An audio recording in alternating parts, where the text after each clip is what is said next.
दोस्तों नमस्कार। सामान्य अध्ययन के लिए ये हमारा क्रैश कोर्स चल रहा है। आपके जितने भी परीक्षाएं होनी है UP triple S C, UP P S C, सब में ये जीएस का जो जीएस के ये वीडियोस हैं वो काम आएंगे। इसके पहले मैं आपको बता देना चाहता हूँ, आप बृहद कोर्स अगर संपूर्ण कोर्स करना चाहते हैं, किसी भी एग्ज़ाम की तैयारी आप कर रहे हैं, तो अनअकैडमी लर्निंग ऐप पे आपके लिए उपलब्ध है। आप सब्सक्रिप्शन वहाँ पे ले सकते हैं। 1 महीने से लेकर 24 महीने तक का सब्सक्रिप्शन है। फ़ायदा ये होगा कि इसमें आपको एक विषय ही कई टीचर से पढ़ने का मौका मिलेगा, पहली बात। दूसरी बात है कि आप रेफरल कोड यूज़ करते हैं मेरा UD10, ये UD10 रेफरल कोड है, तो आपको 10% फीस में डिस्काउंट मिल जाता है। फीस वैसे ही बहुत कम रखी है अनअकैडमी ने, पूरे 2 वर्ष की 9100 फीस है मात्र। और आपको एजुकेटर्स मिलते हैं अच्छे, जो सिलेबस की संपूर्ण तैयारी A to Z तैयारी करवाते हैं आपको। और आप वहाँ पर चूज़ कर सकते हैं, विकल्प आपके पास बहुत मौजूद हैं, तो आप अवश्य ये लाभ लें। और कोई अन्य जानकारी इससे संबंधित लेनी हो तो हमारे जो नंबर है, व्हाट्सअप नंबर 9453775039 पे संपर्क करके पूछ सकते हैं। बहुत बहुत धन्यवाद। चलिए शुरू करते हैं। क्या था कि बच्चे जो है मुंह में मास्क लगाकर स्कूल जाया करते थे, इवन स्कूल भी बंद करने की बात हो रही थी। सुप्रीम कोर्ट ने काफ़ी इस पर चिंता व्यक्त की थी और पंजाब, दिल्ली, हरियाणा में काफ़ी जुबानी जंग भी इसके संदर्भ में हुई थी। तो एशियाई ब्राउन क्लाउड के संदर्भ में निम्न कथनों का अध्ययन करते हुए सत्य कथनों का चयन करें। यहाँ संपूर्ण एशिया में ग्रीष्म ऋतु में विस्तृत मेघ है, गलत है। संपूर्ण एशिया में नहीं, दक्षिण एशिया, भारत सहित ये पूर्वी चीन तक के ये जो है एशियाई ब्राउन क्लाउड फैलता है। यहाँ पर ज़्यादा आबादी पाई जाती है, ज़्यादा यहाँ प्रदूषण के माध्यम हैं, स्रोत हैं। यहाँ पर फसलें बहुत ज़्यादा उगाई जाती हैं, तो फसलों के से निर्मुक्त धुएं, उनको जलाने से, जो अवशिष्ट को जलाने से धुएं निर्मुक्त होते हैं। प्रदूषण से जो एरोसॉल बनता है, और इसके अलावा जलाने, जैसे कि अवशिष्ट जलाने से धुएं के अलावा जो फसलों से धूल वगैरह उड़ती है और अन्य कारणों से जो धूल उड़ती है, तमाम तरह की प्रक्रियाएं चलती रहती हैं, संसाधनों का दोहन चलता रहता है, कई कारण हैं। उससे क्या होता है, एशियाई ब्राउन क्लाउड का निर्माण होता है और ये पर्यावरण को काफ़ी क्षति पहुंचाने वाली बात होती है। कहा जाता है कि भारतीय मानसून से लेकर के अन्य जो इस एरिया में जो जलवायु संकट है, उसमें काफ़ी भूमिका है इसकी भी। और इसका जो प्रमुख कारक है कृषि गतिविधियां हैं, ये भी बिल्कुल सही है। तो पहला गलत है, संपूर्ण एशिया नहीं बल्कि दक्षिण एशिया और जो पूर्वी चीन है, इसके मध्य पूरा फैला हुआ है, एशियाई ब्राउन क्लाउड कहते हैं इसको। और कृषि गतिविधियां इसका एक प्रमुख अंग है, ये सही है। पहला गलत, दूसरा सही। ऑप्शन आपका बी राइट हो जाएगा। पोषक चक्र जो सूर्य के प्रकाश से सीधे संचालित होता है, तो सूर्य के प्रकाश से सबसे पहले जो उत्पादक हैं, पेड़ पौधे हैं, वनस्पतियां हैं, ये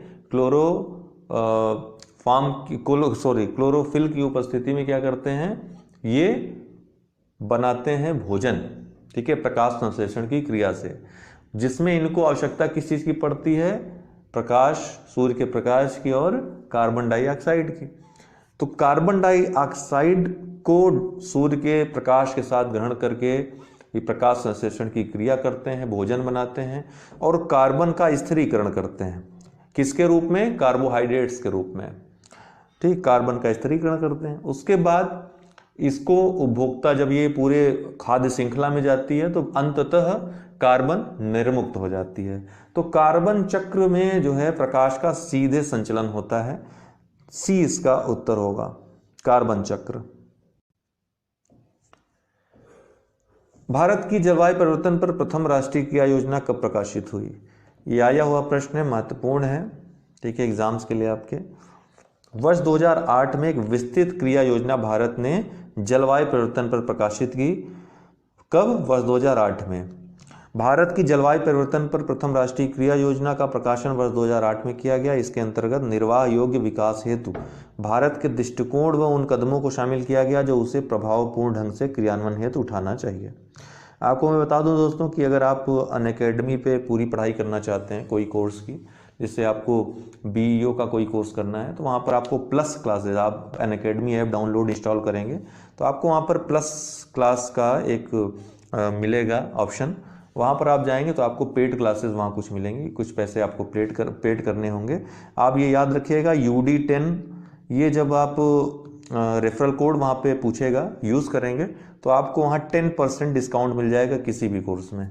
तो UD10 याद रखिएगा, ये रेफरल कोड आप यूज कर सकते हैं और वहाँ पे वर्ष भर या 2 वर्ष के लिए या जो भी दी गई अवधि है जिसमें आपको ज्वाइन करना है उसमें पूरा कोर्स का लाभ ले सकते हैं। विस्तृत कोर्स होता है, व्यापक कोर्स होता है, ठीक है। उसमें कंप्लीट आपको स्टडी कराई जाती है जिस तरह से स्टडी होनी चाहिए, अर्थात PDF, टेस्ट, वीडियो, इसके अलावा डाउट क्लियरिंग सेशन, क्विज, ठीक है। आपका कोई भी क्वेश्चन होगा उसके जवाब वहाँ पे दिए जाएंगे। तो एक अच्छा प्रोग्राम रहता है, आप चाहें तो ट्राई कर सकते हैं। खाद्य श्रृंखला में मानव, UD10 याद रखिएगा आप रेफरल कोड, ताकि मैं भी वहाँ पर आपकी हेल्प कर सकूँ। खाद्य श्रृंखला में मानव है, फूड चेन में मानव क्या है? एक निर्माता है, केवल प्राथमिक उपभोक्ता है, केवल द्वितीयक उपभोक्ता है, या प्राथमिक तथा द्वितीयक? अच्छा प्रश्न है। देखिए, खाद्य श्रृंखला में मानव सब कुछ खाता है, सर्वाहारी है, पेड़ पौधे, यहाँ तक कि खुद को खा जाए इंसान तो इंसान से बड़ा जानवर तो कोई होता नहीं है, ठीक है। कहना बहुत ही, चूँकि हम एक मानव हैं, मनुष्य हैं, मनुष्य के रूप में ये कहना बड़ा कड़वा है, लेकिन यही सत्य है। तो खाद्य श्रृंखला में मानव क्या है? प्राथमिक तथा द्वितीयक उपभोक्ता दोनों हैं। प्राथमिक उपभोक्ता कौन होते हैं? जो सिर्फ शाकाहारी होते हैं, अर्थात सिर्फ शाक वगैरह खाते हैं। द्वितीयक उपभोक्ता कौन होते हैं? जो प्राथमिक उपभोक्ता को खाते हैं। तो मानव जो है प्राथमिक और द्वितीयक उपभोक्ता दोनों है। ये क्या खाता है? ये शाकाहारी भी है और मांसाहारी भी है। BD इसका उत्तर होगा। किसी पारिस्थितिकी तंत्र में खाद्य श्रृंखला विभिन्न प्रकार के जीवधारियों का वह क्रम है जिससे होकर ऊर्जा प्रवाह एक दिशा में होता है। ये तो हमने आपको बताया था, 10% का रूल बताया था आपको कि 10% संचित हो जाता है जैवभार के रूप में, ठीक है। तो ऊर्जा लगातार जो है खाद्य श्रृंखला में एक स्तर से दूसरे स्तर पर कम हो जाती है। निम्नलिखित में से कौन सी जैव विविधता के संरक्षण के लिए महत्वपूर्ण रणनीति है? तो जैव विविधता के संरक्षण के लिए सबसे महत्वपूर्ण जो रणनीति है दोस्तों, राष्ट्रीय पार्क है। एक वीडियो हमने जैव मंडल रिजर्व, वानस्पतिक उद्यान, राष्ट्रीय पार्क और जंगली जंतु अभ्यारण्य या जैव अभ्यारण्य, इन सब में अंतर आपको बताया था क्या होता है। तो राष्ट्रीय पार्क चूँकि यहाँ पर मानवीय गतिविधियाँ बिल्कुल प्रतिबंधित होती हैं एक प्रकार से, तो इसलिए ये जैव विविधता संरक्षण के लिए सबसे महत्वपूर्ण रणनीति है। बाकी सब में थोड़ी बहुत अनुमति होती है कुछ शर्तों के साथ, लेकिन राष्ट्रीय पार्क में लगभग पूर्णतः प्रतिबंधित होता है जो मानवीय गतिविधियाँ होती हैं, व्यापारिक गतिविधियाँ, अन्य गतिविधियाँ होती हैं। इसलिए राष्ट्रीय पार्क इसका सही उत्तर होगा, ठीक है। अच्छा प्रश्न है ये, अक्सर आप सोच में पड़ जाएंगे जब ये आएगा तो, ठीक, क्योंकि आपका दिमाग जाएगा वानस्पतिक उद्यान में। वानस्पतिक उद्यान जो कि ये XC2 संरक्षण है, तो XC2 संरक्षण में, बाह्य स्थानीय संरक्षण में तो उन्हीं प्रजातियों को रखा जाता है लगभग जो विलुप्त की कगार पे होती हैं या जिनके विलुप्त होने का खतरा होता है। इनके प्रजातियों को बचाने के लिए यह कार्य किया जाता है, या फिर अपने ही जो निवास स्थल है, आवास स्थल है, वहाँ पे इनका रहना बड़ा कठिन हो जाता है, मुश्किल हो जाता है, विकट हो जाता है, तो इनको बाह्य स्थान में सुरक्षित रखा जाता है। ये है, लेकिन व्यापक रूप से देखा जाए तो राष्ट्रीय पार्क है जो कि जैव विविधता के संरक्षण के लिए महत्वपूर्ण रणनीति है। जैव विविधता में सभी चीज़ें आती हैं, जैव विविधता में आपके जंतु, वनस्पति सब आ जाते हैं। इसलिए जब आप व्यापक रूप से विश्लेषण करेंगे तो आपको राष्ट्रीय पार्क ही ये उत्तर आपको अप्रोप्रिएट लगेगा और यही इसका सही उत्तर है। आगे बढ़ेंगे। निम्नलिखित में से कौन सा एक द्वितीयक प्रदूषक नहीं है? देखिए, प्राथमिक और द्वितीयक प्रदूषक में अंतर क्या होता है? प्राथमिक प्रदूषक मतलब जैसे आपकी गाड़ी का धुआं है जो निकलता है मोटरसाइकिल्स वगैरह से, तो क्या है, डायरेक्ट जो है प्रदूषण फैला रहा है। उसमें से जो कार्बन मोनोऑक्साइड या अन्य गैसें निकल रही हैं वो खुद प्रदूषण फैला रही हैं। लेकिन कुछ ऐसे प्रदूषक होते हैं जो कई प्रदूषकों के मिलने से या फिर कई पदार्थों का उसमें जब मिलन होता है तब वो प्रदूषण उत्पन्न करती हैं, तो उनको द्वितीयक प्रदूषक कहते हैं। क्या कहते हैं? द्वितीयक प्रदूषक। तो सल्फर डाइऑक्साइड तो ये प्राथमिक प्रदूषक है, ठीक है, ये खुद ही निकलता है स्रोत से और डायरेक्ट ये प्रदूषण फैलाना शुरू कर देता है। लेकिन PAN, स्मॉग, ओजोन, ये सब क्या है? द्वितीयक प्रदूषक हैं, ठीक है। ये अपने आप से प्रदूषण नहीं फैलाते बल्कि कई चीज़ों से मिलकर बनते हैं। जैसे ओजोन है तो यह ऑक्सीजन के 2 अणुओं और प्लस एक अणु से मिलकर बनता है। ठीक है, तो ये जो है प्रदूषण ओजोन जो है फैलाता है, स्मॉग फैलाता है, पीएन फैलाता है। ओजोन के बारे में आपको ये समझ में आ रहा होगा कि अरे ये प्रदूषण कैसे फैला सकता है, तो पराबैंगनी किरणों से हमारी रक्षा करता है। तो आपको बता दूं कि जो मानव निर्मित ओजोन होता है, जो कि हमारे क्षोभ मंडल में ही विद्यमान रहता है, वो प्रदूषक की भांति कार्य करता है, जबकि जो समताप मंडल में ओजोन की परत होती है, लेयर होती है, वो प्रदूषक नहीं बल्कि जीवन रक्षक का कार्य करती है। तो ओजोन एक ऐसा आपका जो है ओजोन की जो भूमिका है वो जीवन रक्षक के रूप में है जब वो समताप मंडल में है, और ये जीवन भक्षक के रूप में है जब ये जमीन पर है। तो इसका जो उत्तर होगा, द्वितीय प्रदूषक नहीं है तो sulphur dioxide, carbon dioxide, carbon monoxide, ये सब प्राथमिक प्रदूषक हैं, डायरेक्ट स्रोतों से निकलकर प्रदूषण फैलाते हैं। एक व्यक्तिगत पौधे अथवा जंतु या एक व्यक्तिगत जाति और वातावरण से उसके संबंधों एवं प्रभावों का अध्ययन किया जाता है। देखिए ये व्यक्तिगत है, तो व्यक्तिगत लग गया तो स्वयं पारिस्थितिकी संबंधित है। ठीक है ना, एक व्यक्तिगत पौधे अथवा जंतु या एक व्यक्तिगत जाति और वातावरण से उसके संबंधों प्रभावों के अध्ययन को स्वयं पारिस्थितिकी कहते हैं। ठीक, ए इसका उत्तर होगा, पूछा गया प्रश्न है। स्वयं पारिस्थितिकी में जंतु या एक व्यक्तिगत जाति और वातावरण के संबंधों और प्रभावों का अध्ययन किया जाता है। समुदाय पारिस्थितिकी में एक ही स्थान पर पाए जाने वाले समस्त पादप और जंतु समुदायों के व्यवहार, उनके वातावरण के संबंधों का अध्ययन किया जाता है। आबादी पारिस्थितिकी में किसी स्थान पर एक ही जाति के पादप अथवा जंतु के संपूर्ण सदस्यों द्वारा निर्मित आबादी तथा इसके संबंधों पर प्रभावों का अध्ययन किया जाता है। तो ये तीनों में अंतर है, सूक्ष्म अंतर है, समझिएगा।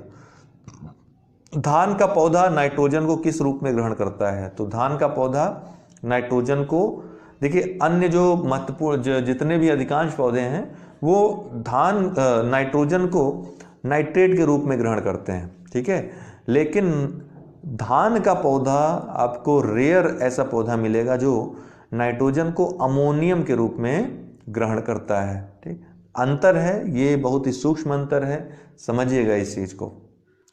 ये महत्वपूर्ण दिवस हैं और किस दिन मनाए जाते हैं, ऐसे प्रश्न काफी पूछे जाते हैं। तो पृथ्वी दिवस 22 अप्रैल बिल्कुल सही है, 22 अप्रैल को पृथ्वी दिवस मनाया जाता है। विश्व ओजोन परत संरक्षण दिवस 16 सितंबर को मनाया जाता है। मॉन्ट्रियल प्रोटोकॉल आपको पता है, 16 सितंबर को ये मॉन्ट्रियल प्रोटोकॉल अपनाया गया था। इसी उपलक्ष्य में ओजोन परत संरक्षण दिवस मनाया जाता है।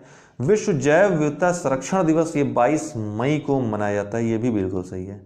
ठीक है, और विश्व पर्यावरण दिवस ये 21 नवंबर गलत है, 5 जून को मनाया जाता है, क्योंकि 5 जून को ही UNEP United Nation environment program, जिसका मैंने कल जिक्र किया था, उसकी स्थापना हुई थी। विश्व पर्यावरण दिवस उसी उपलक्ष्य में 5 जून को प्रतिवर्ष मनाया जाता है। 5 जून 1972 को स्थापना हुई थी इसकी।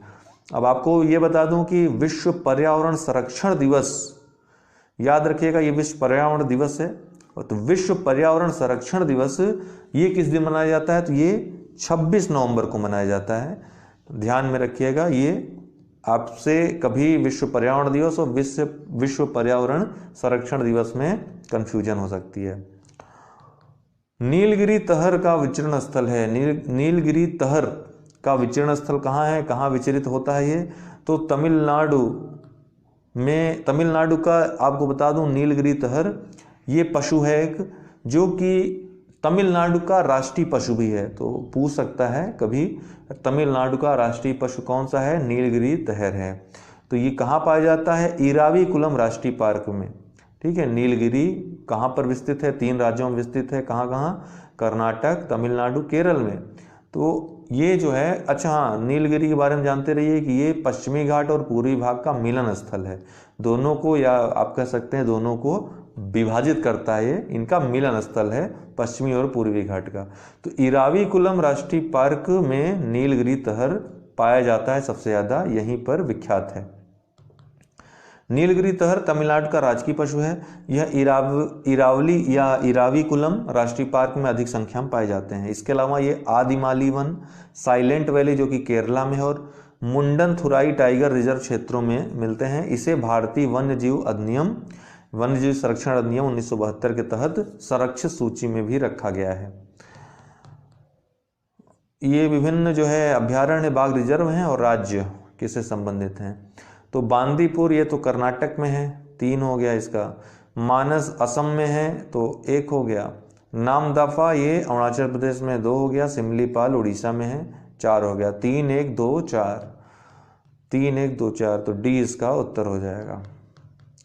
जंतुओं एवं पेड़ पौधों की सर्वाधिक विविधता किस वन में पाई जाती है। तो जंतुओं और पेड़ पौधों की सर्वाधिक विविधता जो पाई जाती है वो उष्णकटिबंधीय आर्द्र वन में पाई जाती है। देखिए जैव विविधता एक बार पूछा गया था कि जैव विविधता शायद 2018 के एग्जाम में था वो प्रश्न, या 17 में, याद नहीं आ रहा है। उसमें पूछा गया था कि जैव विविधता सर्वाधिक कहाँ पाई जाती है, और ऑप्शन में उष्णकटिबंधीय आर्द्र वन या वर्षावन दिया ही था, और एक ऑप्शन था आपके कोरल रीफ का। ठीक है, तो आयोग ने दोनों आंसर सही माने थे, दोनों उत्तर सही माने थे। देखिए अभी तक जितने कोरलों की खोज हुई है उसमें 10 लाख से भी ज़्यादा प्रजातियां पाई जाती हैं। तो प्रजाति विविधता और प्रजाति की संख्या में अंतर होता है, याद रखिएगा। जैसे कि आपको मैं अंतर समझा देता हूँ। जैसे कि ये 2 कमरे हैं, ये 2 कमरे हैं, और यहाँ पे एक ही कमरे में 50 बंदर हैं। कितने? 50 बंदर हैं। और दूसरा कमरा, यहाँ पे एक बंदर है, एक भालू है, एक शेर है, एक सियार है। तो अगर पूछा जाए कि यहाँ पर प्रजातिगत विविधता कहाँ पे ज़्यादा है, तो कहाँ ज़्यादा होगी विविधता? इस वाले में ज़्यादा होगी। ए वाले में विविधता कुछ है ही नहीं। विविधता मतलब विविध प्रकार के। ठीक, अर्थ समझिए, यहाँ जातिगत विविधता इसके मामले में बहुत कम है, और यहाँ पर जातिगत विविधता बहुत ज़्यादा है। तो आपको मैं बता दूं कि जो कोरल रीफ हैं उनकी जो विविधता है वो उष्णकटिबंधीय आर्द्र वनों से कहीं अधिक है। ओके, तो जब भी आएगा दोबारा अगर प्रश्न पूछते हैं तो उसका उत्तर आपका कोरल रीफ ही होगा। हालांकि आयोग ने किसी कारणवश वो अपनी भूल को सुधारने के लिए या जो भी हो मामला रफा दफा करने के लिए उन्होंने दोनों को उत्तर मान लिया था, लेकिन कोरल रीफ उसका उत्तर होगा। सतत व इसका फिलहाल उत्तर जो है, क्योंकि यहाँ कोरल रीफ है नहीं, तो उष्णकटिबंधीय आर्द्र वन। फिर सतत व स्थायी विकास किस प्रकार की अवधारणा से संबंध रखती है। तो सतत व स्थायी विकास, जिसको रुको और चलो भी कहते हैं, अर्थात आपको जहाँ पर ये हो कि संसाधनों का उचित दोहन होना चाहिए कि आने वाली पीढ़ी के लिए भी चीज़ें बाकी रहें। तो एक प्रकार से ये मोटा मोटा इसकी अवधारणा है सतत विकास या संधारणी विकास की। ठीक है, तो हमको विकास करना है, लेकिन उतना ही विकास करना है, उतना ही संसाधनों का दोहन करना है कि आने वाली पीढ़ी भी उसका लाभ उठा सके। यही स्थायी विकास है या सतत विकास की संकल्पना है, जो कि नवनियतवादी अवधारणा से मेल खाती है, इससे संबंध रखती है। ठीक है, नवनियतवादी अवधारणा से। टिकाऊ या शाश्वत विकास नवनियतवादी अवधारणा संबंधित है। यह रुको और जाओ सिद्धांत पर आधारित है। यह सिद्धांत ग्रिफिथ टेलर ने प्रतिपादित किया था, और यह सबसे पहले वैश्विक स्तर पर अपनाया गया था किसमें? 1992 में, जो संयुक्त राष्ट्र जलवायु परिवर्तन शिखर सम्मेलन हुआ था रियो डी जेनेरियो में। वो सतत विकास सम्मेलन पर ही केंद्रित था। इसका जो प्रतिपादन जो किया था नवनियतवादी अवधारणा का, किसने किया था? ग्रिफिथ टेलर ने किया था। सर्वप्रथम पारस्की स्तूप की परिकल्पना किसने प्रस्तुत की? कल हम पारस्की स्तूप या पारस्की पिरामिड जिसको बोलते हैं उसकी बात कर रहे थे कि 3 तरह के होते हैं ऊर्जा, और ऊर्जा का तो हमेशा सीधा रहता है, जैव भार और जैव संख्या का। तो कल हमने चर्चा की थी इस पे। किसने दिया था ये परिकल्पना, किसने प्रस्तुत की थी? इसका जो उत्तर हो जाएगा सी, चार्ल्स एल्टन हो जाएगा। ओके, पारस्की स्तूप का विचार 1927 ईस्वी में चार्ल्स एल्टन ने प्रस्तुत किया। किसी पारस्की तंत्र के उत्पादकों, उपभोक्ताओं एवं अपघटकों की संख्या, जीव भार और संचित ऊर्जा में परस्पर संबंध होता है, जिसे चित्रीय रूप में दिखाया जाता है इस तरह से। ठीक है, या इस तरह से होगा या फिर उल्टा होगा तो इस तरह से होगा। सॉरी, ये मैंने दोनों एक ही बता दिया। सीधा होगा तो इस तरह होगा, उल्टा होगा तो ये इस तरह होगा, इस तरह, ये उल्टा हो जाएगा। इसमें क्या होता है, नीचे वाला जो पोर्शन होता है, चाहे वो बिंदुगत हो चाहे वो बड़ा सा हो, सबसे बड़ी भुजा हो। ये यहाँ पर सबसे पहले आते हैं कौन, प्रथम स्तर जिसको कहते हैं, उत्पादक आते हैं, ठीक। उसके बाद फिर उपभोक्ता आते जाते हैं। तो इस तरह से ये श्रृंखला बनती है। तो सभी श्रृंखलाएं एक दूसरे से संबंधित होती हैं, क्योंकि उत्पादकों का जो भक्षण करते हैं प्राथमिक उत्पादक करते हैं, प्राथमिक उत्पादकों का भक्षण द्वितीयक उत्पादक करते हैं। एक उदाहरण भी हमने आपको कल दिया था, तो आपको समझ में आया होगा। तो चार्ल्स एल्टन ने यह संकल्पना प्रस्तुत की थी। यह 3 प्रकार का होता है, जीव संख्या का स्तूप, जीव भार का स्तूप और ऊर्जा का स्तूप या पिरामिड। आगे बढ़ेंगे। भारत में कितने होप स्पॉट हैं?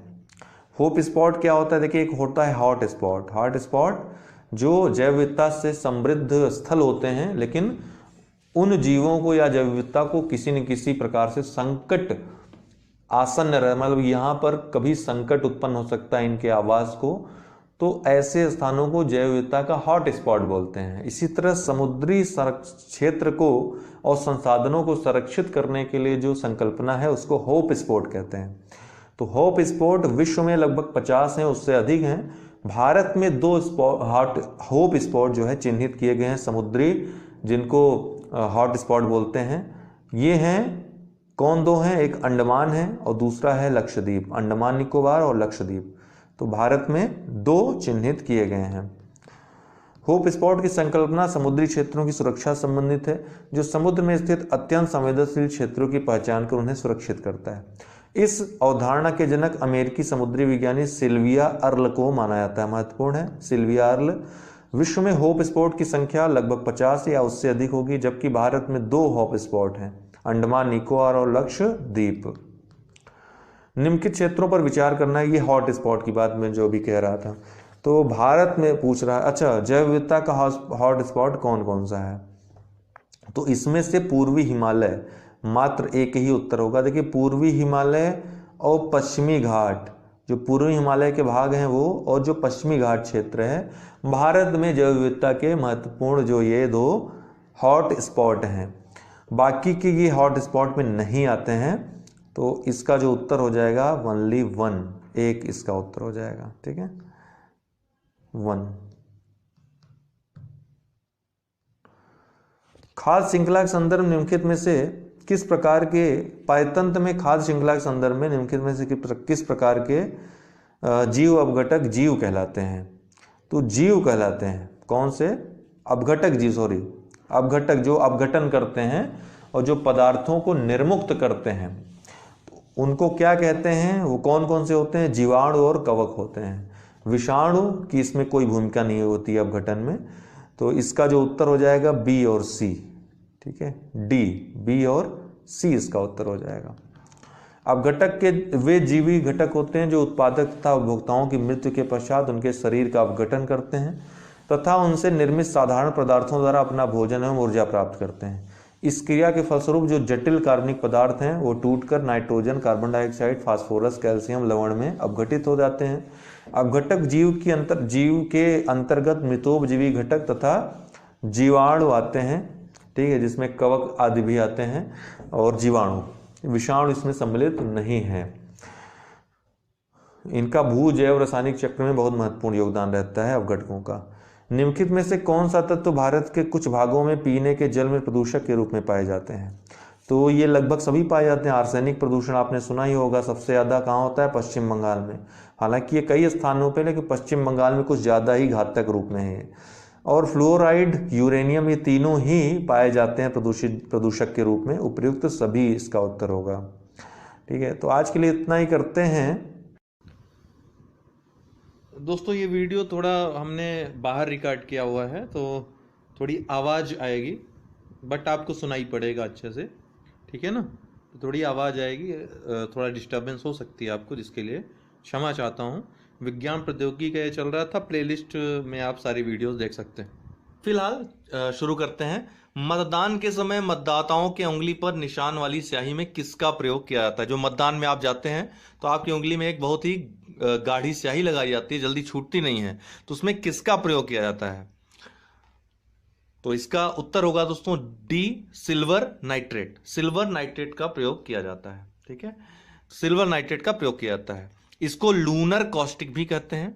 इसका प्रयोग मतदाताओं की अंगुली पर निशान वाली स्याही बनाने या खिजाब बनाने, इसके अलावा इसका प्रयोग दोस्तों चांदी चढ़ाने में भी किया जाता है। किसी धातु पर चांदी जो चढ़ाया जाता है इसका प्रयोग किया जाता है। प्रयोगशाला में इसका उपयोग अभिकर्मक के रूप में भी होता है। इसके अलावा जो आप ऑप्शन ए देख रहे हैं सिल्वर क्लोराइड, इसका उपयोग फोटोक्रोमेटिक कांच बनाने में होता है। सिल्वर ब्रोमाइड जो आपका बी ऑप्शन है, इसका उपयोग फोटोग्राफी में किया जाता है। इसके पहले हम चर्चा कर चुके हैं। फिर सिल्वर आयोडाइड का प्रयोग दोस्तों कृत्रिम वर्षा कराने में होता है। यह भी बहुत महत्वपूर्ण है, सी वाला भी। सिल्वर आयोडाइड का प्रयोग कृत्रिम वर्षा कराने में होता है। तो चारों के बारे में आप जानते रहिए। फिलहाल इस क्वेश्चन का जो उत्तर होगा, आंसर होगा सिल्वर नाइट्रेट, डी इसका उत्तर होगा। अगला है मनुष्य शरीर में रक्त के शुद्धिकरण की प्रक्रिया को क्या कहते हैं? तो रक्त की शुद्धिकरण की प्रक्रिया आप अक्सर सुनते होंगे डायलिसिस पे हैं, तो वो रक्त के शुद्धिकरण की प्रक्रिया ही होती है डायलिसिस में। ए इसका उत्तर होगा। मनुष्य शरीर में रक्त के शुद्धिकरण की प्रक्रिया ही डायलिसिस कहलाती है। मानव शरीर में संपूर्ण रक्त वृक्क के माध्यम से शुद्ध होता है। यह रक्त से फास्फेट, नाइट्रोजन, यौगिक, यूरिया तथा यूरिक अम्ल को अलग करता है और रक्त के परासरणी दाब ओपी जो है एवं उसकी मात्रा को नियमित करता है, नियंत्रित करता है। ठीक है, अगला तो इसका उत्तर ये होगा। नेविरेपीन क्या है दोस्तों? अक्सर चर्चा में रहता है नेविरेपीन। तो इसका उत्तर, सही उत्तर है एड्स ग्रस्त माताओं के गर्भस्थ शिशुओं को इस जानलेवा बीमारी से बचाने की एक दवा। तो इसका ऑप्शन डी सही है। नेविरेपिन HIV पॉजिटिव जो गर्भवती महिलाएं हैं उसके बच्चों को सुरक्षित रखने की दवा है। यह खुराक देने से संक्रमण के खतरों को 47, देखिए 100% तक नहीं लेकिन 47% तक कम किया जा सकता है। HIV में प्रयुक्त होने वाली दवाएं भी आप याद कीजिए, पूछता है सुरामीन, साइक्लोस्पोरिन, अल्फा इंटरफेरॉन, रिबावायरिन, ये सभी एड्स में HIV में प्रयुक्त होने वाली दवाएं हैं। वहीं मलेरिया से संबंधित जो उपचार के लिए जो दवाएं यूज होती हैं उसमें क्लोरोक्विन, कुनैन, प्रीमाक्विन, पेलुड्रीन, ये सभी मलेरिया की दवाएं हैं। और जापानी इंसेफ्लाइटिस की दवाएं अगर बात की जाए तो उसमें JE वैक्सीन का प्रयोग होता है, उसके बचाव हेतु JE वैक्सीन का प्रयोग होता है। अगला प्रश्न है, एक भू स्थिर उपग्रह का परिक्रमण काल होता है। एक जो भू स्थिर उपग्रह है उसका परिक्रमण काल कितना होता है? तो इसका परिक्रमण काल दोस्तों 24 घंटे होता है। भू स्थायी या तुल्यकालिक उपग्रह भी इसको कहते हैं। इसका परिक्रमण काल पृथ्वी का जो घूर्णन काल है उसके बराबर अर्थात 24 घंटे के तुल्य होता है, इसीलिए स्थिर दिखाई पड़ता है। भूस्थायी उपग्रह का प्रयोग दूरदर्शन संकेतों को परावर्तित करके दूरदर्शन कार्यक्रमों को टीवी सेट पर दिखाने में या फिर मौसम संबंधी भविष्यवाणी करने में या रेडियो प्रसार एवं दूरसंचार के लिए होता है। इसके अलावा भूस्थायी उपग्रह की जो प्रमुख विशेषता है कि वह पश्चिम से पूर्व की ओर अपनी कक्षा में तथा पृथ्वी के अक्ष के लंबवत विषुवत रेखीय तल में परिक्रमा करता है। सूची फर्स्ट को सूची के सेकंड से मिलाना है। ये विटामिन हैं और इनका जो है नाम, देखिए विटामिन से संबंधित जो क्वेश्चन आ रहे हैं आजकल उनके नाम दे दिए जा रहे हैं जिससे बहुत ज़्यादा कंफ्यूजन हो जा रही है, तो आप विटामिन के नाम रट डालिए। देखिए गलती से यहाँ ये विटामिन 6 है और विटामिन 3 है ये, ठीक है ना। तो विटामिन B6 को पायराडाक्सिन कहते हैं, विटामिन E को टोकेफेरॉल, विटामिन K को फिलोक्यूनान और विटामिन B3 को पेंटोथेनिक अम्ल, विटामिन B3 को कहते हैं। तो इसका जो उत्तर होगा बी हो जाएगा 1, 2, 3, 4। प्रोटीन संश्लेषण में देखिए विटामिन का नाम हमने ग्रुप में दे रखा है, आप लोग देख लीजिएगा। प्रोटीन संश्लेषण में निम्न कोशिकाओं में से किसकी भूमिका सबसे अधिक महत्वपूर्ण है? देखिए प्रोटीन संश्लेषण की जब बात होगी तो राइबोसोम उसमें सबसे महत्वपूर्ण रहेगा। तो राइबोसोम आप कहाँ दिख रहा है? बी ऑप्शन में। राइबोसोम अंतःप्रद्रवी जालिका, इन दोनों की भूमिका सबसे अधिक महत्वपूर्ण होती है। प्रोटीन संश्लेषण में जो सबसे महत्वपूर्ण भाग है कोशिकांग के राइबोसोम और अंतःप्रद्रवी जालिका। राइबोसोम आरएनए व प्रोटीन के बने होते हैं जो अंतःप्रद्रवी जालिका के ऊपर स्थित होते हैं। राइबोसोम का जो प्रमुख कार्य होता है अमीनो अम्ल के द्वारा प्रोटीन संश्लेषण में सहायता करना होता है। लाइसोसोम के बारे में जो क्वेश्चन बनता है कि आत्महत्या की थैली इसको कहते हैं। और माइटोकॉन्ड्रिया को कोशिका का पावर हाउस कहा जाता है, जो नीले हरे शैवालों की कोशिकाओं को छोड़कर सभी जीवित कोशिकाओं में पाया जाता है। गाल्जी काय का जो प्रमुख कार्य होता है दोस्तों विभिन्न एंजाइमों का श्रावण करना, इसमें से विभिन्न एंजाइम निकलते हैं गाल्जी काय से। और कोशिका विभाजन के समय कोशिका पट्टिका के निर्माण में सहयोग करना होता है। तो इसका जो उत्तर है बी, अंतःप्रद्रवी जालिका एवं राइबोसोम। सोलर कुकर में किस प्रकार के दर्पण का प्रयोग होता है? तो सोलर कुकर में दोस्तों अवतल दर्पण का प्रयोग होता है। सोलर कुकर में जो दर्पण प्रयोग होता है अवतल दर्पण प्रयोग होता है। अवतल दर्पण का प्रयोग इसके अलावा याद रखिएगा, सोलर कुकर के अलावा गाड़ी के हेडलाइट में जो हेडलाइट होता है, सर्च लाइट जो आप देखते हैं अक्सर रातों में, इसके अलावा आँख, नाक, कान के डॉक्टर द्वारा जो दर्पण प्रयोग में लाया जाता है वो अवतल दर्पण ही होता है। उत्तल दर्पण की बात की जाए दोस्तों तो उसका उपयोग मोटर गाड़ियों में जो पीछे का दृश्य देखने के लिए अर्थात साइड में जो मिरर लगा रहता है तो उस दर्पण को बनाने में उत्तल दर्पण का प्रयोग होता है। इसके अलावा सड़क पर जो परावर्तक लैंप बनाए जाते हैं उनमें उनको बनाने में उत्तल दर्पण का प्रयोग होता है।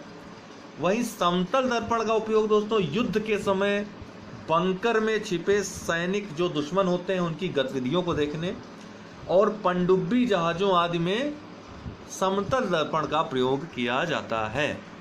तो इसका जो उत्तर होगा ए होगा। ये सभी बातें आप याद रख लीजिए, नहीं तो ग्रुप में तो हम दे ही देंगे। यदि कोई मनुष्य समतल दर्पण की ओर 4 मीटर प्रति सेकंड चाल से आ रहा है, 4 मीटर प्रति सेकंड चाल से आ रहा है, तो दर्पण में मनुष्य का प्रतिबिंब किस चाल से आता हुआ प्रतीत होता है? ठीक दुगना हो जाता है दोस्तों। जिस गति से आप आ रहे होते हैं दर्पण में जो समतल दर्पण होता है उसमें ठीक दुगनी गति हो जाती है। तो इसमें 4 मीटर प्रति सेकंड है तो कितनी हो जाएगी? 8 मीटर प्रति सेकंड। डी इसका उत्तर है। ये याद रखिएगा, टेक्निकल सवाल है। जल के अंदर हवा का एक बुलबुला किस तरह व्यवहार करता है? जल के अंदर जो हवा का बुलबुला आता है वो किस तरह व्यवहार करता है दोस्तों? तो वह अवतल लेंस की भांति व्यवहार करता है। लेकिन दिखाई कैसे पड़ता है? यह उत्तल लेंस की भांति दिखाई पड़ता है, लेकिन यह व्यवहार करता है अवतल लेंस की भांति। यह याद रखिएगा, साबुन का जो हवा का बुलबुला है वह दिखाई पड़ता है उत्तल लेंस की तरह जल के अंदर, लेकिन व्यवहार करता है अवतल लेंस की तरह। बस इतना ही जानिए, भीतर का जानने की आवश्यकता नहीं। बी इसका उत्तर है। सूची फर्स्ट को सूची के सेकंड से मिलान करना है। Breast bone, collar bone, knee cap, shoulder blade, तो ये सभी अस्थियां हैं और ये इनके नाम हैं। आपको सुमेलित करना है कि कौन सुमेलित है। तो जो ब्रेस्ट बोन है दोस्तों इसको याद रखेगा, स्टर्नम नाम से पुकारते हैं। स्टर्नम, ब्रेस्ट बोन को स्टर्नम कहा जाता है। फिर कॉलर बोन जो आपका है दोस्तों, कॉलर के पास जो होता है कॉलर बोन, इसको क्लेविकल कहते हैं, क्लेविकल कहते हैं। नी कैप जो है दोस्तों, नी कैप, इसको पटेला कहते हैं। क्या कहते हैं? पटेला। और शोल्डर ब्लेड जो होता है इसको क्या कहते हैं? बचा हुआ स्केपुला। Shoulder blade, scapula. ठीक, तो इसका जो उत्तर हो गया 4 1 2 3। ठीक है, 4 1 2 3, सी इसका उत्तर हो जाएगा। शरीर में निम्नलिखित में से किसकी अधिकता से हृदयाघात होता है? आप सुनते होंगे अक्सर कोलेस्ट्रॉल बढ़ गया है, कोलेस्ट्रॉल बढ़ गया है। तो वो क्या है? कोलेस्ट्रॉल क्या करता है? जो आपकी जो नसें होती है जिसमें खून प्रवाहित, रक्त प्रवाहित होता है, उसको ये जाम कर देता है, जिसके कारण अचानक जो है हृदय में जो रक्त का पहुंच होता है वो बाधित हो जाता है और हृदयाघात की संभावनाएं बढ़ जाती हैं। तो कोलेस्ट्रॉल इसका उत्तर होगा। शरीर में कोलेस्ट्रॉल की अधिकता कारण हृदयाघात होता है। यह 2 प्रकार का होता है कोलेस्ट्रॉल, एक अच्छा एक बुरा। अच्छा गुड कोलेस्ट्रॉल और बैड कोलेस्ट्रॉल। अच्छे कोलेस्ट्रॉल की विशेषता होती है कि वह कमरे के सामान्य ताप पर जमता नहीं है, बल्कि बैड कोलेस्ट्रॉल वह क्या होता है, कमरे के सामान्य ताप पर भी जम जाता है। बैड कोलेस्ट्रॉल के जमाव से कोरोनरी जो धमनी है धीरे धीरे पतली होती जाती है, कि उसमें जमता जाता है, रास्ता पतला होता जाता है। इसके अतिरिक्त हृदय की धमनियों में रक्त जमाव के कारण यह एकाएक बंद या अवरुद्ध हो जाता है। इससे तीव्र पीड़ा होती है और परिसंचरण जो होता है वो बाधित होने से हृदयाघात हो जाता है, हार्ट अटैक हो जाता है। इसमें तत्काल उपचार हेतु एस्पिरिन या डिस्प्रिन याद रखिएगा, तत्काल उपचार हेतु एस्पिरिन या डिस्प्रिन दिया जाता है। तो आप लोग भी ध्यान रखिए अपना स्वास्थ्य का, कोलेस्ट्रॉल बढ़ने न पाए। थोड़ी मेहनत करिए, जब मेहनत करेंगे आप, एक्सरसाइज करेंगे तो कोलेस्ट्रॉल जम नहीं पाएगा, पसीने के माध्यम से वो बाहर आ जाएगा। निम्नलिखित में से कौन सा कथन असत्य है? कौन सा कथन असत्य है? तो मर्क्यूरी सल्फाइड का उपयोग सिंदूर औषधि बनाने में किया जाता है, बिल्कुल सही है। मर्क्यूरी क्लोराइड सर्जिकल उपकरणों को साफ करने में काम आता है, यह भी बिल्कुल सही है, नोट डाउन करते रहिएगा। पारा को कोरोसिव सप्लीमेंट नाम से भी जाना जाता है, यह गलत है। कोरोसिव सप्लीमेंट के नाम से पारे को नहीं जाना जाता है, बल्कि जो मर्क्यूरी क्लोराइड होता है उसको कोरोसिव सप्लीमेंट कहते हैं। मर्क्यूरी क्लोराइड को कोरोसिव सप्लीमेंट कहते हैं, न कि पारे को। अगला है, ट्यूबलाइट में सामान्यतः मरकरी का वाष्प एवं आर्गन गैस भरी जाती है, पूछा भी जाता है, तो ये याद रखिएगा, बिल्कुल सही है। तो इसका सी उत्तर जो है वह गलत होगा। मर्क्यूरी क्लोराइड को कोरोसिव सप्लीमेंट कहते हैं, पारे को नहीं।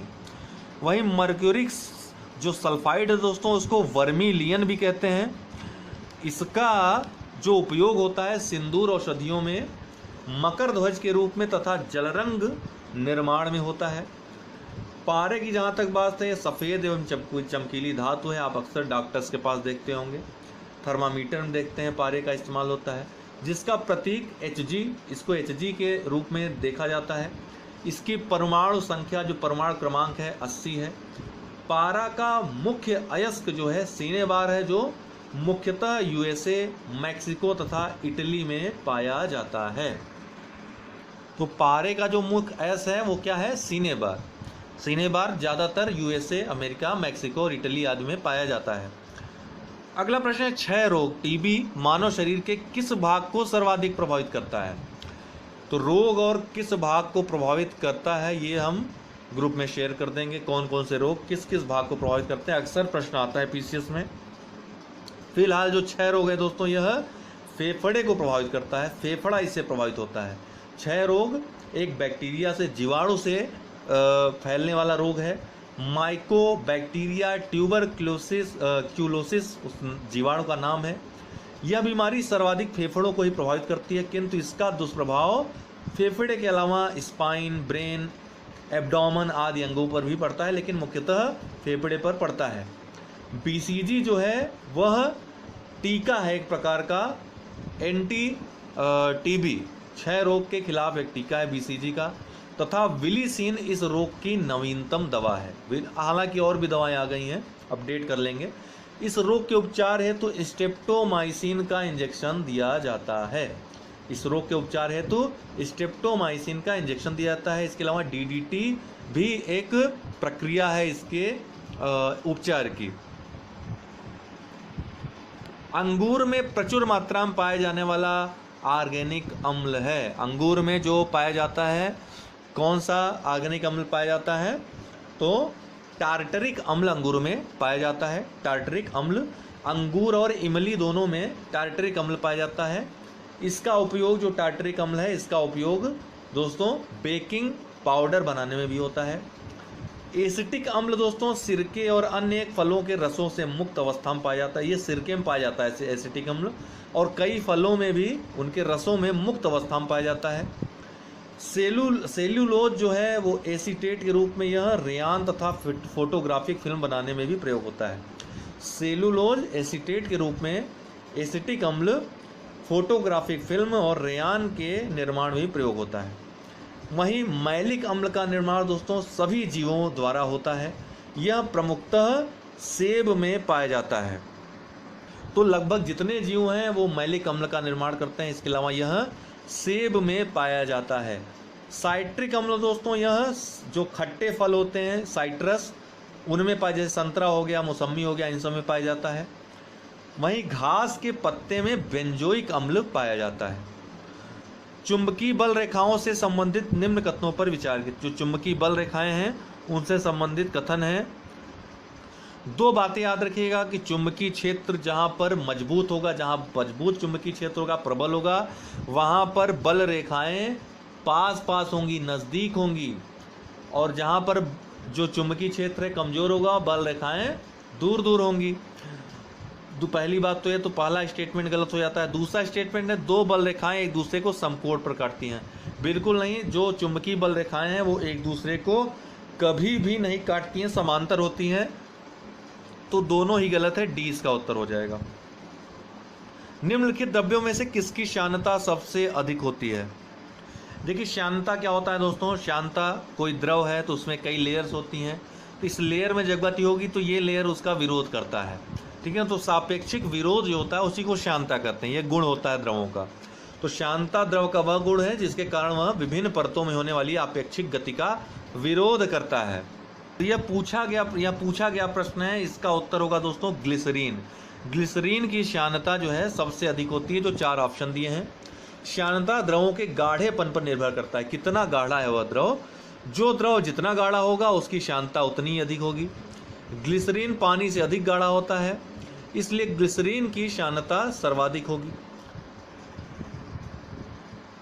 एक और महत्वपूर्ण प्रश्न है, मानव शरीर की सबसे छोटी अंतःस्रावी ग्रंथि कौन सी है?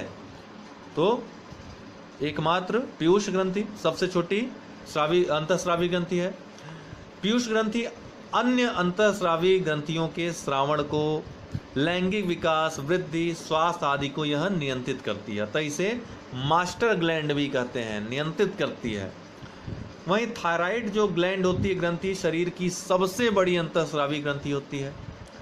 एड्रीनल ग्रंथि जो होती है दोस्तों, मानव शरीर में हार्मोन से संबंधित अनेक कार्य ये करती है, जैसे रक्त शर्करा को नियंत्रित करना, ब्लड शुगर को नियंत्रित करना, तनाव पर प्रतिक्रिया देना, रक्तचाप को नियंत्रित करना आदि के लिए एड्रीनल ग्रंथि उत्तरदायी होती है। इसे लड़ो और उड़ो हार्मोन भी कहते हैं। जो एड्रिनल हार्मोन्स होते हैं उनको लड़ो और उड़ो हार्मोन भी कहते हैं। तो पूछा है कौन द्वितीयक प्रदूषक नहीं है?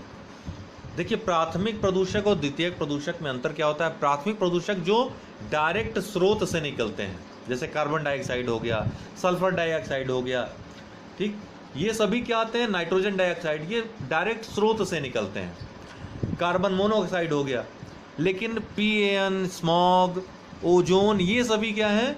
ये या तो प्राथमिक प्रदूषकों के माध्यम से इनका निर्माण होता है, या कई प्रकार के जो कण हैं या जो गैस हैं मिल करके इनका निर्माण, द्वितीयक प्रदूषकों का निर्माण करते हैं। तो इसका जो उत्तर होगा दोस्तों सल्फर डाइऑक्साइड, ये प्राथमिक है। बाकी ये तीनों जो हैं द्वितीयक प्रदूषक हैं। एक व्यक्तिगत पौधे अथवा जंतु या एक व्यक्तिगत जाति और वातावरण से उसके संबंधों एवं प्रभावों का अध्ययन किया जाता है किसमें? ये पर्यावरण पारिस्थितिकी से प्रश्न है। एक व्यक्तिगत पौधे अथवा जंतु या एक व्यक्तिगत जाति और वातावरण से उसके संबंधों एवं प्रभावों का अध्ययन किसमें किया जाता है? यह पूछा गया प्रश्न है दोस्तों स्वयं पारिस्थितिकी में। किसमें? स्वयं पारिस्थितिकी में। स्वयं पारिस्थितिकी में जंतु या एक व्यक्तिगत जाति और वातावरण के संबंधों एवं प्रभावों का अध्ययन किया जाता है। समुदाय पारिस्थितिकी में यदि देखा जाए तो उसमें एक ही स्थान पर पाए जाने वाले जितने भी पादप और जंतु समुदाय हैं उनके व्यवहार, उनके वातावरण के संबंधों का अध्ययन किया जाता है। वहीं आबादी पारिस्थितिकी में दोस्तों किसी स्थान पर एक ही जाति के विशेष पादप अथवा जंतु के संपूर्ण सदस्यों द्वारा, अर्थात एक ही जाति के जो हैं उनके द्वारा निर्मित आबादी तथा इसके संबंधों व प्रभावों का अध्ययन किया जाता है। तीनों में अंतर समझ लीजिएगा एक बार फिर से रिवाइज करके, रिवाइंड करके। तो इसका उत्तर दोस्तों स्वयं पारिस्थितिकी होगा। धान का पौधा नाइट्रोजन को किस रूप में ग्रहण करता है? जो धान का पौधा है, अक्सर यह प्रश्न पूछा गया है। तो धान का जो पौधा है, अधिकांश पौधे नाइट्रोजन को नाइट्रेट के रूप में ग्रहण करते हैं, लेकिन धान का पौधा इसे अमोनियम के रूप में ग्रहण करता है, नाइट्रोजन को अमोनियम के रूप में ग्रहण करता है। तो दोस्तों आज के लिए इतना ही, बहुत बहुत धन्यवाद। दोस्तों नमस्कार। MCQ चल रहा था विज्ञान प्रौद्योगिकी का। इसके पहले भूगोल और इतिहास का हो चुका है, प्लेलिस्ट उसकी बनी हुई है, आप लोग सारे वीडियोस को देख लीजिए। देखिए इस प्रोग्राम को हम और ज़्यादा हाईटेक बनाएंगे, इसीलिए हमने एक संस्था के साथ कोलैब करने का फ़ैसला किया है अपने इस चैनल को, और इसमें प्रीलिम्स का बेहतर आपको और ज़्यादा हम सुविधा प्रोवाइड करा सकें, इसके लिए हमने कोलैब किया है। जैसे कि आपको मालूम है कि ऑनलाइन जो स्टडी है वो धीरे धीरे स्मार्ट होती जा रही है और ज़्यादा, तो हम क्यों पीछे रहें और आपको क्यों पीछे रखें दूसरों से। दूसरी बात है कि मुख्य परीक्षा के लिए हमने एक नया चैनल बनाया है, डिस्क्रिप्शन बॉक्स में लिंक है। हालांकि इसके लिए मैं अलग से वीडियो बनाऊंगा, काफ़ी लोगों को नहीं पता है, तो लेकिन फिर भी जो लोग सुन रहे हैं हमारे इस वीडियो में, तो वो चैनल आप अवश्य ज्वाइन कर लें। डिस्क्रिप्शन बॉक्स में उसका लिंक दिया हुआ है। अभी चैनल का नाम जय हो स्टडी पॉइंट है, लेकिन बाद में हम आपके इच्छानुसार, आपके कथनानुसार जो चैनल का नाम रखना होगा रखेंगे, लेकिन वो मुख्यतः मुख्य परीक्षा से ही संबंधित रहेगा। इंग्लिश की क्लासेस नहीं आ पाती हैं विशुद्ध इंग्लिश वालों के लिए, तो इंग्लिश की क्लासेस उसमें आएंगी, हमारी फैकल्टी उसमें इंग्लिश में पढ़ाएगी। तो मुख्य परीक्षा तो दोनों भाषाओं में चलेगा ही, हिंदी भाषा में आएगा अलग से, लेकिन इंग्लिश माध्यम वालों के लिए भी वो चैनल सूटेबल रहेगा। तो आप लोग उसको अवश्य ज्वाइन कर लें, अपने दोस्तों को भी बताइए। अभी हालांकि कोई वीडियो नहीं आया है उसमें, लेकिन एक वीडियो का हमने लिंक दिया हुआ है, उससे आप पहुंच जाएंगे, और चैनल को सब्सक्राइब अवश्य कर लें। चलिए शुरू करते हैं। ट्रिप्स समझौते के अंतर्गत बौद्धिक संपदा नहीं माना गया है। अब ये ट्रिप्स समझौता क्या है? ट्रिप्स का देखिए फुल फॉर्म क्या होता है। ट्रिप्स TRIPS, ट्रिप्स का फुल फॉर्म क्या होता है? Trade related aspects of intellectual property rights, अर्थात बौद्धिक संपदा अधिकारों संबंधित ये समझौता है। ठीक, किससे रिलेटेड है? तो विश्व व्यापार संगठन द्वारा यह संचालित होता है। एक प्रकार की अंतर्राष्ट्रीय संधि है जिसमें IPR या बौद्धिक संपदा अधिकारों के न्यूनतम मानकों को तय किया गया है कि क्या न्यूनतम मानक होने चाहिए और कौन कौन से अधिकार जो है IPR होंगे, बौद्धिक संपदा अधिकार होंगे। दरअसल इसको 1994 में गैट जो है, general agreement on trade and tariff, जो कि विश्व व्यापार संगठन के उरुग्वे चक्र, जो कि 8वां चक्र, कई सारे चक्र हुए, कई सारे बैठकें हुई, जिसमें 8वां चक्र जो है उरुग्वे चक्र, उसमें जो है ट्रिप्स समझौता हुआ था 1994 में। इसमें 7 प्रकार के IPRs को, जो इंटेलेक्चुअल प्रॉपर्टी राइट्स है, बौद्धिक संपदा अधिकार है, 7 प्रकार के बौद्धिक संपदा अधिकारों को IPR माना गया है। ये कौन कौन से हैं, इनको आप मेंस के लिए भी और प्री के लिए, दोनों के लिए तैयार रखिए। क्या कौन कौन से हैं? पहला तो कॉपीराइट और इससे रिलेटेड जो चीज़ें हैं, दूसरा ट्रेडमार्क, तीसरा भौगोलिक संकेतक, ठीक है, इंडस्ट्रियल इंडिकेशन, GI टैग जिसको बोलते हैं, औद्योगिक डिजाइन चौथा, ठीक है, इंडस्ट्रियल डिजाइन, 5वां पेटेंट, छठा IC design, integrated circuit design, जो इंटीग्रेटेड सर्किट होता है उससे, और 7वां और अंतिम अप्रकाशित सूचना का संरक्षण, ट्रेड सीक्रेट जिसको कहते हैं, प्रोटेक्शन ऑफ अनडिस्क्लोज्ड इंफॉर्मेशन। ये 7 चीज़ें आती हैं। तो आप उत्तर तक पहुंचने में आपको अब कठिनाई नहीं होगी, क्योंकि हमने जो 7 बताया उसमें कॉपीराइट भी आता है, ट्रेडमार्क भी आता है, भौगोलिक संसूचक भी आता है, GI टैग जो है, तो इको मार्क जो है, यही जो है नहीं है बौद्धिक संपदा में ट्रिप्स समझौते के अंतर्गत। निसार गरुना के संदर्भ में सही कथन है, निसार ग्रूना भी इसको बोलते हैं, इंग्लिश में निसार ग्रूना, ठीक है। ये क्या है? देखिए, निसार ग्रूना एक टेक्नोलॉजी है दोस्तों। ये टेक्नोलॉजी क्या है? जो घरेलू कचरे होते हैं, जो ठोस अपशिष्ट होते हैं, इसको ये बायोगैस में कन्वर्ट करता है, मीथेन में कन्वर्ट करता है। इससे जो LPG की जहाँ डिमांड ज़्यादा होती है, वो इससे प्रतिपूर्ति इसकी हो जाती है। तो बहुत ही नई टेक्नोलॉजी है, किसी भी एग्ज़ाम के लिए आपके महत्वपूर्ण है। तो तो बार्क ने भाभा परमाणु अनुसंधान केंद्र ने ये तकनीकी तैयार की है, ठोस अपशिष्ट प्रबंधन प्रौद्योगिकी है एक प्रकार से। तो ये बिल्कुल सही है। दूसरा क्या है, यह प्लास्टिक अपशिष्ट को बायोडीजल में परिवर्तित कर सकती है, गलत है। वे बायोगैस में परिवर्तित करती है, ठीक है, मेथेन गैस में मुख्यतः। तो प्लास्टिक अपशिष्ट को मेथेन गैस में, और वो भी वो प्लास्टिक अपशिष्ट जो बायोडिग्रेडेबल हैं। फिर यह तकनीक अपशिष्ट को सीधे ब्यूटेन गैस में बदल सकती है, गलत है। ब्यूटेन में नहीं, ये मेथेन गैस में बदलती है दोस्तों। अतः परंपरागत बायोगैस संयंत्रों से अधिक कुशल है। ये तो सही है, परंपरागत बायोगैस संयंत्रों से अधिक कुशल है, लेकिन ब्यूटेन गैस में नहीं बदलती है, मेथेन गैस में बदलती है। तो इसका केवल उत्तर जो है ए सही होगा। यह भाभा परमाणु अनुसंधान केंद्र द्वारा तैयार ठोस अपशिष्ट प्रबंधन प्रौद्योगिकी है। अगला है खाद्य विकिरण संबंधित ये प्रश्न है, फूड इरिडिएशन से संबंधित है। निम्नलिखित कथनों में से कौन सा सही है पूछ रहा है। तो पहला है खाद्य विकिरण प्रौद्योगिकी जो है फूड इरिडिएशन टेक्नोलॉजी के अंतर्गत खाद्य पदार्थों को गामा अथवा एक्स रेज द्वारा उपचारित किया जाता है। तो ये तो बिल्कुल सही है, ठीक है, गामा और एक्स किरणों के द्वारा उपचारित किया जाता है, यही इसी को खाद्य विकिरण प्रौद्योगिकी कहते हैं। दूसरा क्या है, इस विधि से उपचार एक प्रकार से ये जो खाद्य परिरक्षण है उसका एक नवीनतम तरीका है खाद्य विकिरण से, ठीक है, खाद्य विकिरण टेक्नोलॉजी। इस विधि से उपचारित खाद्य पदार्थों के सेवन से मानव शरीर नकारात्मक रूप से प्रभावित होता है, बिल्कुल गलत है। कोई नकारात्मक प्रभाव नहीं पड़ता, बल्कि जो नकारात्मक चीज़ें हैं उसको ये सकारात्मक में चेंज करता है। इसीलिए टेक्नोलॉजी जो है अपनाई जाती है। इससे खाद्य पदार्थों के कुछ गुण धर्म बदल जाते हैं। यही तो इस टेक्नोलॉजी की खासियत है कि बिना कोई गुणधर्म बदले ये फूड की क्वालिटी को मेंटेन करता है। इसमें कीड़े वगैरह नहीं पड़ने देता, जो कीड़े होते हैं बड़ी सफाई से इनको नष्ट करता है। तो अंतिम क्या है, रेडियो एक्टिव किरणें खाद्य पदार्थों को रेडियो एक्टिव बना देती हैं, ये गलत है दोस्तों, ठीक है। इस टेक्नोलॉजी की सबसे बड़ी खासियत यही है कि रेडियो एक्टिव किरणों का प्रयोग तो हो रहा है, लेकिन खाद्य पदार्थों को रेडियो एक्टिव ये नहीं बनाती हैं। तो इसका जो है केवल ए ही सही होगा।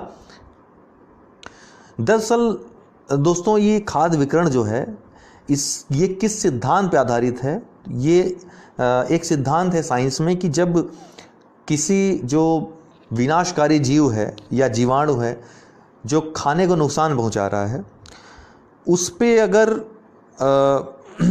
पर्याप्त मात्रा में ऐसी कोई टेक्नोलॉजी द्वारा उनके रासायनिक बंधनों को तोड़ दिया जाए तो वे सूक्ष्मजीव या जीवाणु नष्ट हो जाते हैं। इसी सिद्धांत पर आधारित है खाद्य पदार्थों का विकिरण टेक्नोलॉजी। तो इसके द्वारा क्या हो जाता है, विकिरण के द्वारा गामा या एक्स किरणों का विकिरण करके इनका उपचार किया जाता है और खाने को जो खाद्य सामग्रियां हैं इसको बहुत लंबे समय के लिए परिरक्षित किया जा सकता है।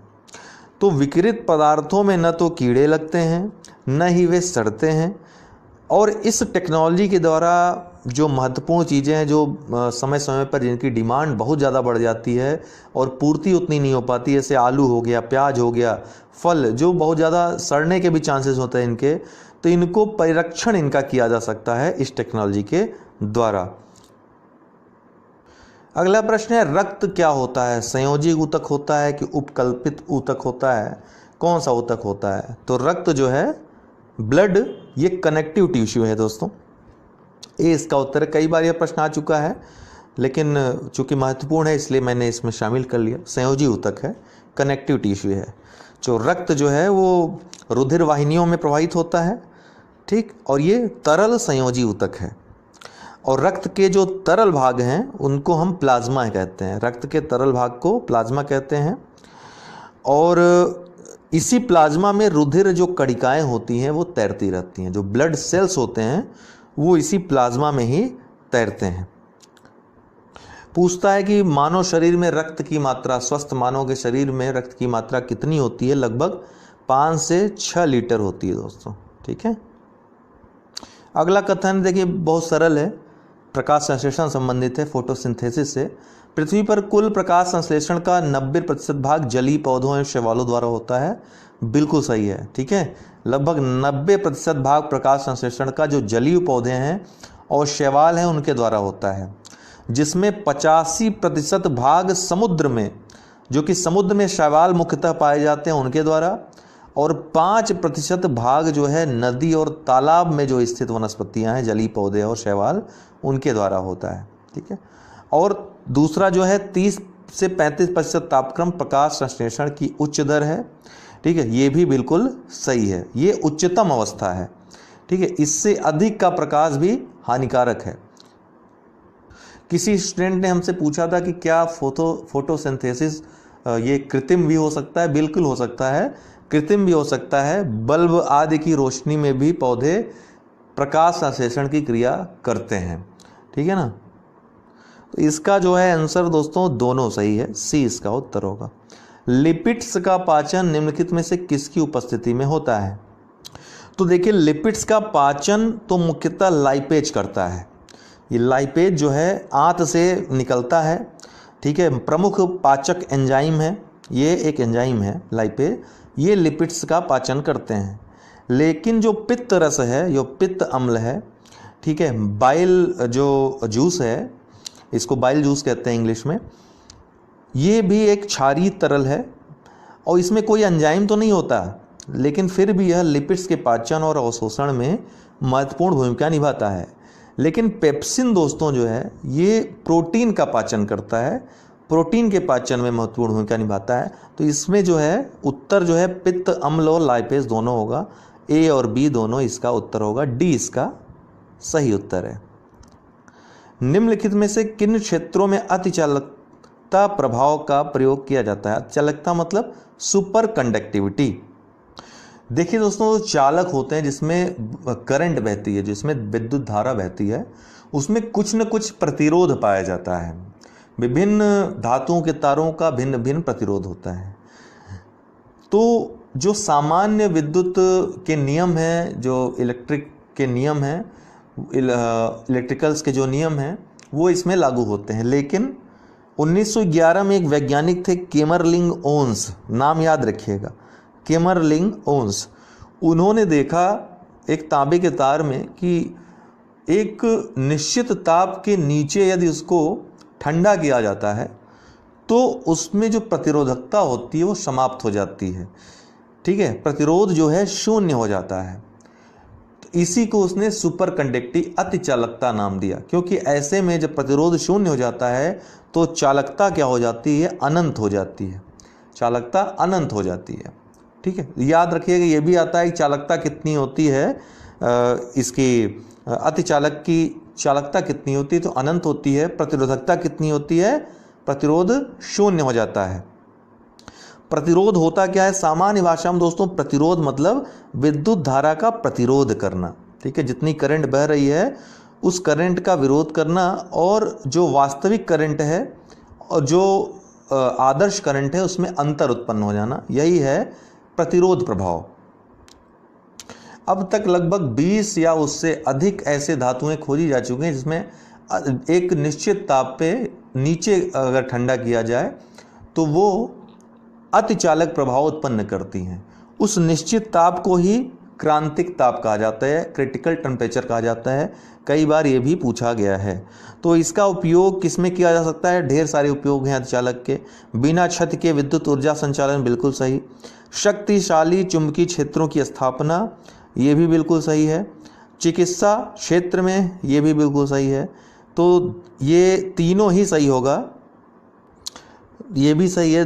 तीसरा क्या है? चिकित्सा क्षेत्र में, तो चिकित्सा क्षेत्र में भी इसका उपयोग होता है, मुख्यतः जो हृदय से संबंधित रोग हैं।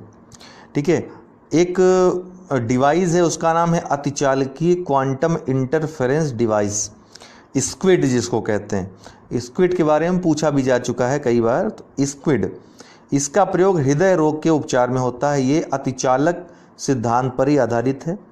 मैग्नेटोकार्डियोग्राम एक डिवाइस है, उसकी सहायता से हृदय में विद्युत धारा का चयन किया जाता है और उससे जो हृदय घात होता है उसके खतरे को ख़त्म किया जाता है। तो आप देखेंगे वर्तमान में जो हृदय उपचार जिनका होता है, एक मशीन उनके हृदय में फिट कर दी जाती है, तो वो भी अतिचालक सिद्धांत पर ही आधारित है। जो वर्तमान में जो उच्च प्रौद्योगिकी यूज की जाती है वो अतिचालकता से ही है। तो इन सभी क्षेत्रों में अतिचालक का प्रभाव है, डी इसका उत्तर है। पोलेराइड के संबंध में निम्नलिखित कथनों में से कौन सही है? इसका उपयोग रात में सामने से आने वाले वाहन को की तेज रोशनी से उत्पन्न चकाचौंध से बचने में किया जाता है। देखिए, पोलराइड की बात करें दोस्तों तो पोलर का संबंध मतलब होता है ध्रुव। तो समतल ध्रुवित प्रकाश उत्पन्न करने की एक बहुत ही महत्वपूर्ण विधि है, व्यवहारिक विधि है, सुविधाजनक विधि है। तो इसका उपयोग अक्सर रात में आने वाले वाहन की तेज रोशनी से उत्पन्न चकाचौंध से बचने में किया जाता है। अक्सर आप देखेंगे जो गाड़ियां आ रही नई नई उसमें ये लगा रहता है। दूसरा, इसका उपयोग धातुओं के प्रकाशीय गुणों का अध्ययन करने तथा क्रिस्टलों के विश्लेषण करने में होता है। ये भी बिल्कुल सही है। इसकी सहायता से 3 डायमेंशन चित्रों को, त्रिकोणीय चित्रों को देखा जा सकता है। ये भी सही है। तीनों ही इसके ऑप्शन सही हैं। ठीक है, तो पोलराइड के संबंध में तीनों ऑप्शन सही है, सभी सही है। तो दोस्तों आज के लिए इतना ही। नीचे दिए गए डिस्क्रिप्शन बॉक्स में जाकर के उस वीडियो को ऑन करके चैनल अवश्य सब्सक्राइब कर लें। बहुत बहुत धन्यवाद। दोस्तों आपको बताना चाहता हूं कि अनअकैडमी लर्निंग ऐप पर आप प्लस कोर्सेज सब्सक्रिप्शन ले सकते हैं। चाहे आप यूपीपीएससी की तैयारी की किसी भी एग्ज़ाम की तैयारी कर रहे हो, खंड शिक्षा अधिकारी, आरओ, यूपीपीसीएस या यूपीट्रिपलएससी में लेखपाल या फिर अन्य जो वैकेंसीज आती हैं ग्रुप सी की, सब इंस्पेक्टर यूपीएसआई की तैयारी, मतलब कोई भी तैयारी आप उत्तर प्रदेश की कर रहे हैं या फिर यूपीएससी करना चाहते हैं, बीपीएससी करना चाहते हैं, एमपीपीएससी करना चाहते हैं, राजस्थान पी, मतलब कुछ भी आप यहाँ पे एनडीए करना चाहते हैं, जो भी आप A to Z कोर्स करना चाहते हो, सब्सक्रिप्शन यहाँ पर ले सकते हो। यहाँ पर सब्सक्रिप्शन का आपको दिया रहेगा प्लस सब्सक्रिप्शन, जैसे यूपीपीएससी, यूपीट्रिपलएससी का सब्सक्रिप्शन लेना हुआ तो वहाँ पर जितना भी है आपको सब्सक्रिप्शन चार्जेस हैं वहाँ पर लिखे मिल जाएंगे। कंटिन्यू करने पे आपको यहाँ पर रेफरल कोड डालने के लिए आएगा और रेफरल कोड में आपको UD10 यूज़ करना है। आप 1 साल या 2 साल या जितनी मंथ की आप लेना चाहते हो ले सकते हो, सब्सक्रिप्शन आपके ऊपर है। उतने समय के लिए वो मतलब वो जैसे आप यूपीपीएससी, यूपीट्रिपलएससी सब्सक्रिप्शन ले रहे हैं तो ये आपकी सीट रिजर्व हो जाती है। कोई भी क्लास, लाइव क्लास आई हुई या फिर आने वाली, वो आप ले सकते हैं। सबसे बढ़िया फ़ायदा यहाँ होता है कि एक टाइम लिमिट में, एक टाइम पीरियड में, निश्चित टाइम पीरियड में कोई सब्जेक्ट समाप्त होता है और आप कोई भी सब्जेक्ट पढ़ सकते हैं, ऑप्शनल हो या फिर जीएस के सब्जेक्ट हो, प्री मेंस सब कर सकते हैं। Quiz, test, doubt clearing session आप ले सकते हो किसी भी समय, ठीक है ना। तो ये आप चाहें तो ले सकते हैं। UD10 ये रेफरल कोड यूज़ करना मत भूलिएगा, क्योंकि तब आपको 10% डिस्काउंट मिल जाएगा, छूट मिल जाएगी आपको जो मूल्य रहेगा उसमें भी। और 1 वर्ष 2 वर्ष के आप सब्सक्रिप्शन चार्जेस अगर देखें तो 2 वर्ष का सब्सक्रिप्शन चार्ज लेना आपके लिए बहुत ही सही पड़ रहा है, सस्ता पड़ रहा है। तो आप जब भी लीजिए 2 वर्ष का लीजिए, मेरा ये सजेशन आपके लिए रहेगा। तो जो लोग ले चुके हैं ऑलरेडी वो हमको 9453775039 पे संपर्क कर लें, ठीक है। हम आपको इसके बारे में कोई भी अगर डाउट होता है तो हम आपको बताएंगे। बाकी अगर कोई आपके डाउट्स हों तो आप हमको बता सकते हैं। फ़िलहाल आज के लिए बहुत बहुत शुक्रिया, बहुत बहुत धन्यवाद।